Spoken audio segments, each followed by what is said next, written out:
Paz, Senhor, irmãos. Vamos correr então, que hoje o tempo está limitado. Mas interessante que o pastor deu essa introdução.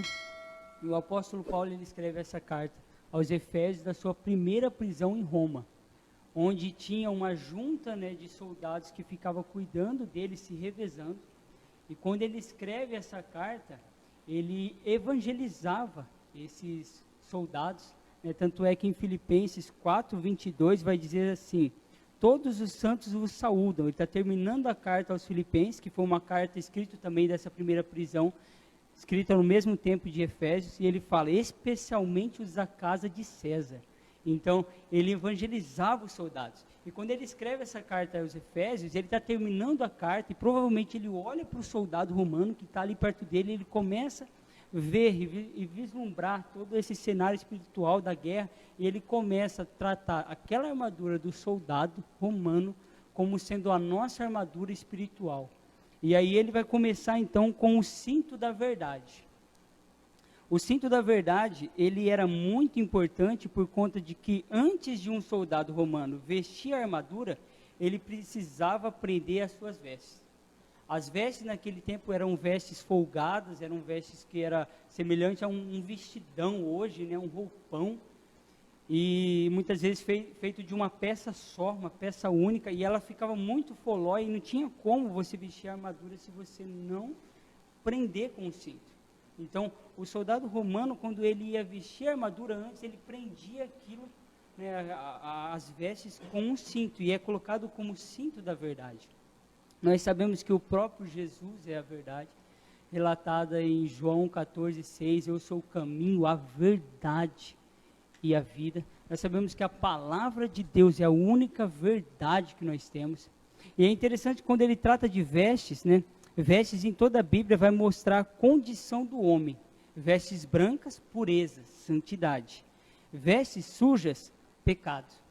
Então ele fala, vocês precisam atar suas vestes, a forma com que vocês caminham de forma santa, de forma pura, para que vocês comecem então se revestir da armadura de Deus. É interessante que ele fala que a armadura é de Deus.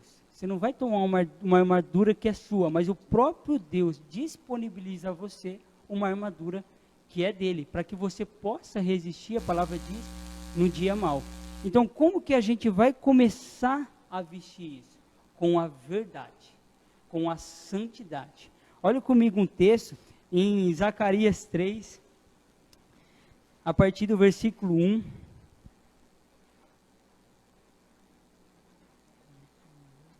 Zacarias 3, a partir do versículo 1, diz assim: então ele me mostrou o sumo sacerdote Josué, que estava diante do anjo do Senhor.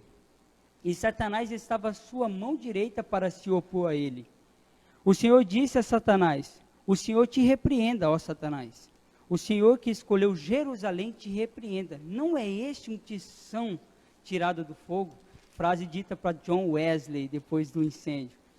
No versículo 3 ele diz, ora, Josué vestido de trajes sujos estava diante do anjo. Então por que Satanás estava opondo-se a Josué? Porque ele estava vestido em traje sujo. Enquanto nós estivermos dando lugar para Satanás, então por isso que a palavra diz, não deis lugar ao diabo, nós somos presa fácil. A gente não está revestido de toda a armadura. A gente precisa de vestes novas, a gente precisa desse cinto da verdade, para que a gente possa então começar a vestir a nossa armadura, para que a gente possa não apenas se defender, mas também atacar. Então ele fala, no 4, então falando este, ordenou aos que estavam diante dele, tirai-lhe esses trajes sujos. E a Josué disse, vê, tenho feito que passe de ti a tua iniquidade. Como eu falei, as vestes está sempre associada à questão de santidade ou de pecado. E ele fala, eu vou passar de você essas vestes sujas, essa iniquidade, e te vestirei de trajes finos. Então, como que nós precisamos vestir o cinto da verdade? Se revestir da palavra de Deus, da santidade de Cristo Jesus, para que a partir desse momento a gente comece a tomar uma armadura que vai nos servir tanto como defesa, como para o ataque. Porque se a gente não estiver caminhando em santidade, A palavra diz que o pecado é uma legalidade para que Satanás ele possa atuar na nossa vida. Mas a partir do momento que a gente toma esse primeiro passo de andar em verdade, andar na verdade, que é a palavra de Deus, na santidade de Cristo Jesus, prendendo as nossas vestes, vendo prudentemente como a gente anda, a gente estará pronto para que a gente possa aprender aqui como vestir a nossa armadura. Olha comigo em João 17, que diz assim: santifica-os na verdade, a tua palavra é a verdade. Então, como que você vai estar vestindo esse cinto? A palavra de Deus. Se revestindo de Cristo Jesus, se revestindo da santidade dele, para que você possa então tomar toda a armadura de Deus que está disponível para você. Em 1 Pedro 1:22 diz assim: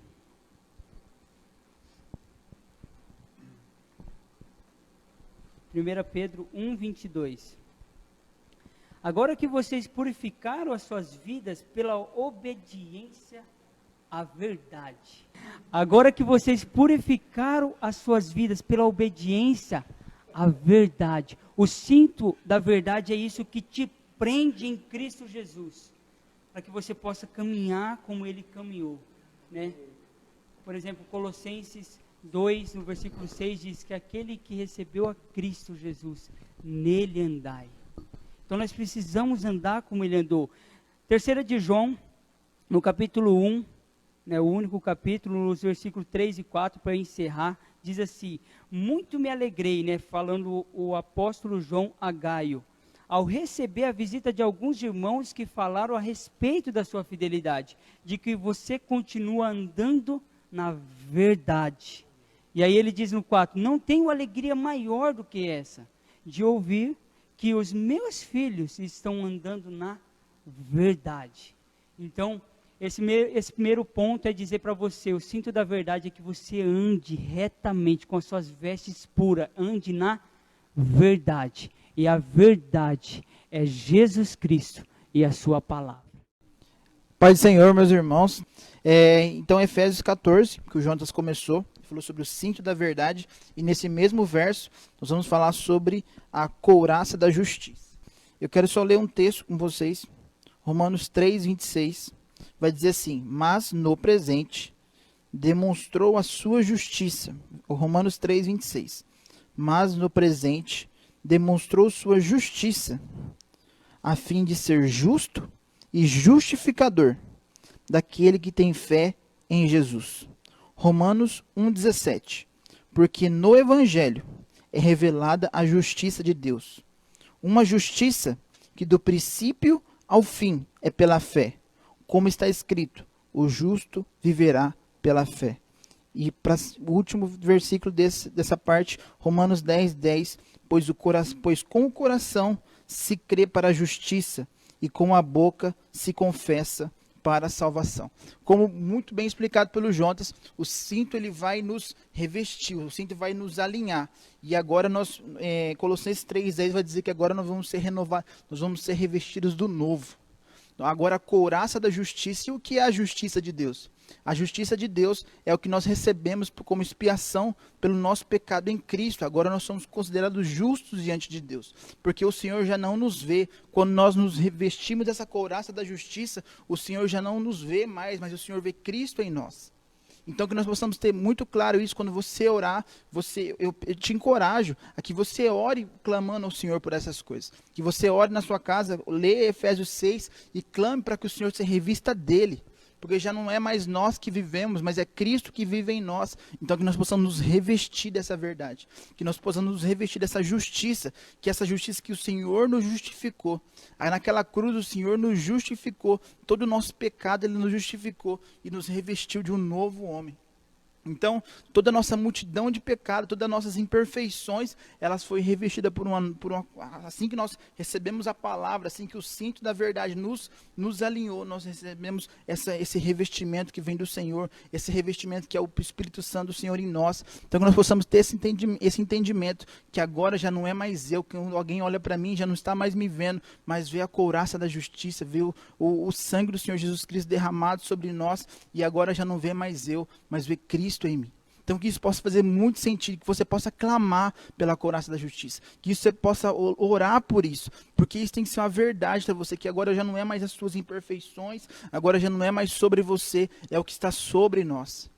É o que veio sobre nós, ali no Pentecostes, o Espírito Santo veio sobre nós e nos revestiu. Permanecer em Jerusalém, o Senhor Jesus vai dizer, para que vocês sejam revestidos do poder do alto. Então que nós possamos ter esse entendimento, que nós somos revestidos de toda a justiça de Deus. Que Ele nos revestiu dele. Agora o Senhor é justo juiz, então ele tinha que fazer justiça, ele não tem parte com o pecado, ele não nos aceitou da forma que nós somos, ele enviou seu filho Jesus, para que ele fosse justo, para que ele justificasse a nós, e a palavra vai dizer que ele justificou a todos aqueles que nele crê, ele justificou todos aqueles que têm fé em Cristo. Então se você tem fé no Senhor, se você tem fé que Jesus Cristo é o Filho de Deus, e ele é expiação pelo seu pecado, ele morreu a morte que era para você viver, então tome posse dessa couraça. Tome essa couraça como essa verdade bíblica, essa verdade que é sobre você. Que você não tome outras vestes, você não tome outras formas, que você não aceite outro tipo de palavra. Porque a palavra que está sobre você é se você verdadeiramente ouviu o Senhor Jesus, ouviu a voz dele, e ele falou contigo, e você fala, Senhor, eu confesso, como diz Romanos 10:10. Pois com o coração se crê para a justiça, e com a boca se confessa para a salvação. Se você verdadeiramente fez isso, saiba que você está coberto da couraça da justiça. Não aceite mais a acusação do inimigo, não aceite mais seu próprio estilo de vida, porque agora eu estou revestido de toda a couraça. Se você tem que lutar contra alguma coisa, seja contra o seu eu. Se você tem que lutar contra alguma coisa hoje, seja contra, se você fica indignado com algo, fique indignado com o seu estilo de vida, porque se não condiz com o que a palavra diz para nós. Então que você possa entender que você está revestido do Senhor, para que de tempo em tempo ele vai te moldando, ele vai gerando essas coisas em você, e nós estamos revestidos dessa palavra, revestidos do Evangelho, revestidos com a couraça que vem do Senhor. É Ele nos revestindo, não é sobre nós, não é nós que vamos comprar isso, vem gratuitamente, é Ele nos revestindo. E o próximo é no versículo 15, que vai dizer assim: e tendo os pés calçados com a prontidão do evangelho da paz. Quão formoso, Isaías 52:7, vai dizer assim: quão formoso são sobre os montes os pés dos que anunciam as boas novas, que faz ouvir a paz, do que anuncia o bem, e faz ouvir salvação, o que diz em Sião, o teu Deus reina. Então, essa é uma clara menção a Isaías 52:7, porque Isaías vai falar: quão formoso sobre os montes os pés do que anunciam as boas novas, os pés dos que anunciam a palavra do Senhor. Quão formoso é o pé dele. Mas na realidade, o pé desses rapazes era muito feio, porque eles recebiam uma mensagem do rei. Ele era um arauto do rei, e ele corria o mais rápido que ele conseguia. Ele corria, ele saía passando por lagos, chutando toco, cruzando, subindo montes, cruzando montanhas. Eles vinham na maior velocidade que eles conseguiam, pisando em pedra. O pé deles eram horríveis. E aí a palavra vai dizer: quão formoso sobre os montes os pés dos que anunciam as boas novas. Então e eu quero que você entenda que o calçado da prontidão do evangelho da paz agora não é mais o meu pé. Não é mais o meu pé que está feio. Agora o Senhor me revestiu para que eu anuncie o que Ele fez. Não é agora mais sobre o meu pé, não é mais o meu pé que é feio, mas agora eu fui revestido por Ele, para que eu possa fazer isso. Não é mais sobre o que nós iremos fazer, é sobre o que Ele está fazendo através de nós. Ele nos ungiu para essas boas obras, Ele colocou essas palavras nas nossas bocas. Então que você possa ter esse entendimento: a obra é de Deus, a obra não é nossa. Ele nos revestiu o nosso pé, porque agora Ele nos revestiu, nos capacitou, Ele nos equipou para fazer essas coisas. Então, quão formosos são os pés dos que estão revestidos para fazer as boas novas. Que nós possamos ter esse entendimento que agora não é mais os nossos pés que fazem, porque nós não temos, nós, na nossa natureza humana, nós não temos capacidade de fazer coisa alguma, se não for pelo Espírito Santo de Deus. Então, a palavra vai dizer que tendo os pés calçados com a prontidão do Evangelho da Paz, é isso, é o Senhor revestindo nossos pés, para que nós, cooperando com Ele, façamos as obras que Ele nos destinou, que Ele nos predestinou. Que isso possa ser muito claro para você. Que isso possa fazer muito sentido. Que agora não é, eu vou fazer essa obra de Deus. Não, não. É o Senhor colocando no seu coração. Efésios 2, 9 e 10. Não é pelas obras que nós somos salvos, mas é para as obras que nós somos salvos. Para as boas obras nós somos salvos. E a gente possa ter esse entendimento. Que o Evangelho ele é pregado por pessoas que foram encontradas pelo Senhor. Você pode ver que é uma progressão. São pessoas que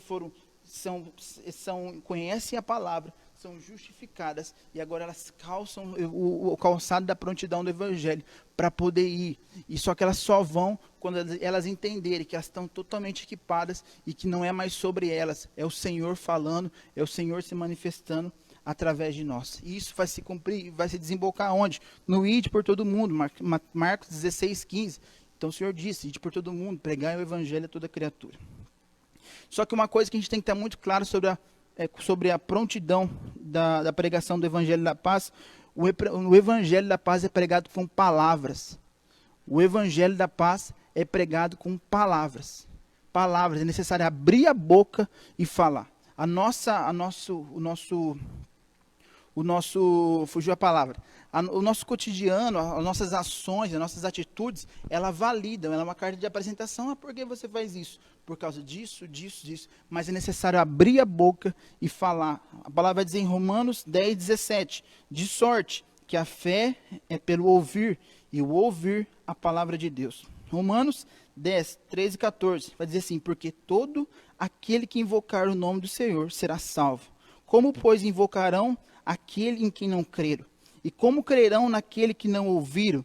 E como ouvirão se não há quem pregue? 1 Coríntios 1, 21 e 23 é o último versículo que eu vou citar.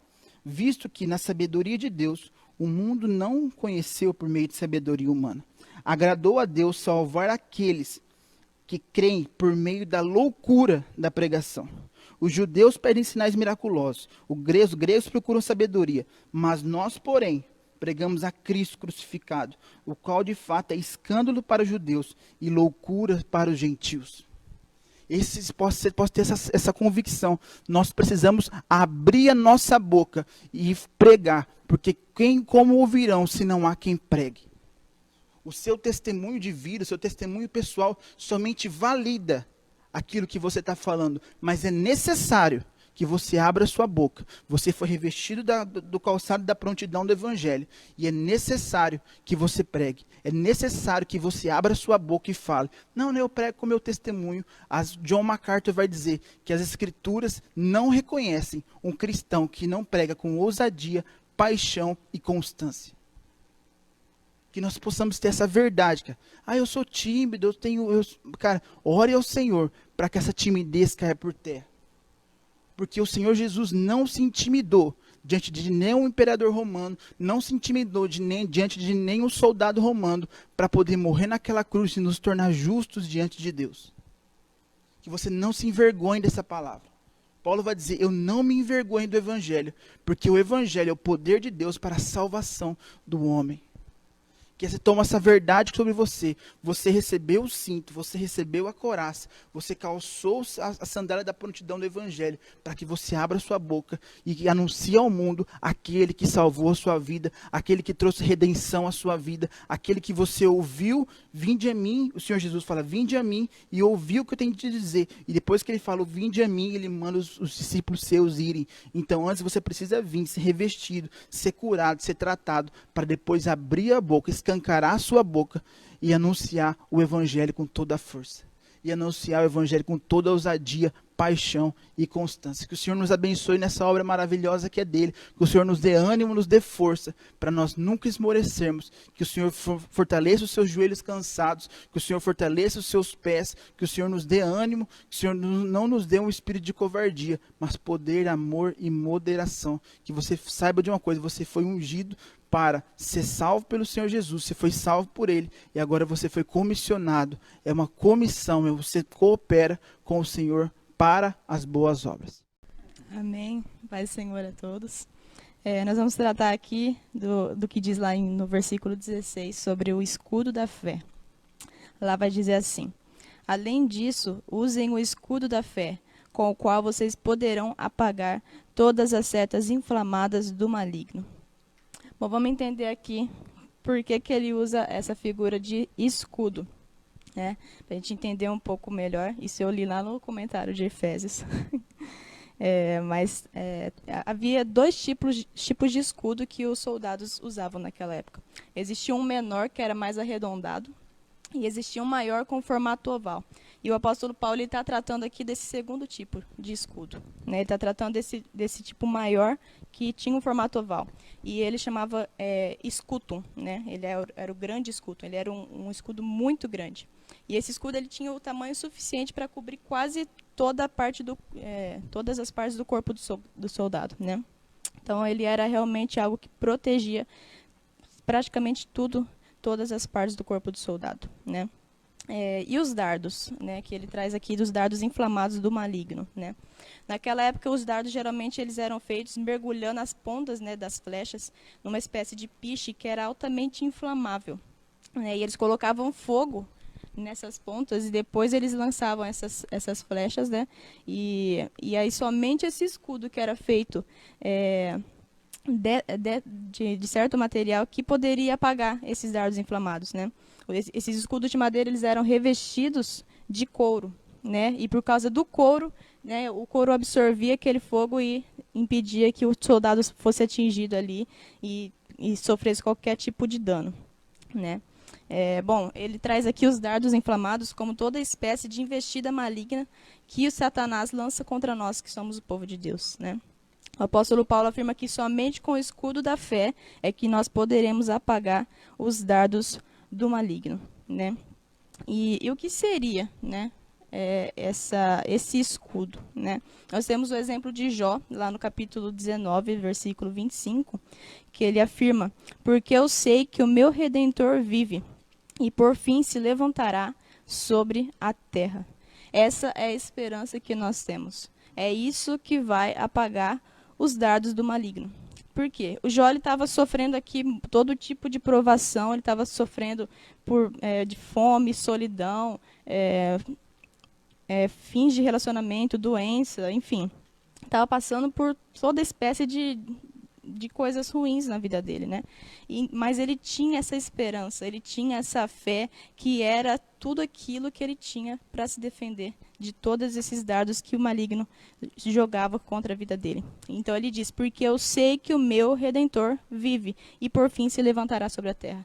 Essa é a nossa esperança, essa é a nossa fé que pode apagar os dardos do maligno. Somente crendo nisso é que nós podemos apagar os dardos do maligno. Lá em 1 João, capítulo 5, versículo 4, diz: porque todo o que é nascido de Deus vence o mundo, e esta é a vitória que vence o mundo, a nossa fé, né? Então nós vemos na vida de Jó e de muitos outros irmãos que têm na palavra, que eles vivem pela fé, né? Abraão, ele alcançou as promessas ali por causa de sua fé. Enfim, ali em Hebreus 11 vai estar dizendo vários irmãos ali na galeria da fé, né, que alcançaram várias coisas através da fé. Então o justo, ele não só ativa a fé no momento que ele está precisando. Na verdade, ele vive pela fé, né? Então é um estilo de vida, é um posicionamento que nós temos como cristãos para poder vencer isso, né? Jó, nós vemos no início do livro de Jó que Deus olha para a terra e fala: ele é um homem justo, meu servo Jó é um homem justo, né? Então ele já tinha a fé dentro dele. Não é algo que depois que as tribulações vieram, depois que as provações vieram, ele vai pensar, não, agora eu preciso crer em Jesus, eu preciso crer em Deus. Não, ele já tinha fé. Então é um estilo de vida. O justo vive pela fé, né? Lá em Abacuque 2:4, o justo viverá pela sua fé, né? Mas o que é a fé, então? Lá em Hebreus 11, no versículo 1 diz: a fé é o firme fundamento das coisas que não se veem e a certeza daquilo que se espera. E o que nós esperamos? Que o nosso Redentor volte para nos buscar. Essa é a esperança que Jó traz ali, e essa é a nossa esperança, né? Então a fé é o firme fundamento das coisas que não se veem. Se nós vemos, não é fé. Nós não precisamos de fé para alcançar isso, né? Mas a fé não vem de nós, né? A fé é um dom de Deus. Então, muitas vezes nós olhamos para nós e falamos assim, nossa, mas eu não consigo acreditar, não tenho fé para isso, não tenho fé que isso possa acontecer na minha vida. Como que nós podemos alcançar essa fé? Lá em Romanos 10:17, e aqui eu vou encerrar, diz: consequentemente a fé vem pelo ouvir, que o Paulo acabou de citar, né? E ouvir a palavra de Deus. Então, se nós temos problema de falta de fé, né, que nós não cremos que nós conseguiremos alcançar algo de Deus, algo em Deus, né? Como que nós vamos conseguir alcançar essa fé? Como nós vamos conseguir viver pela fé? Como ali diz em Abacuque, o justo vive pela fé, né? Nós precisamos ouvir a palavra de Deus. É na palavra. Não tem outra forma. Nós precisamos ler a palavra, nós precisamos meditar nas Escrituras, porque lá é que está a nossa esperança, lá é onde nós encontramos toda a base do nosso evangelho, e ali é que nós vamos conseguir obter essa fé e viver por meio dessa fé. A fé vem pelo ouvir e ouvir a palavra de Deus.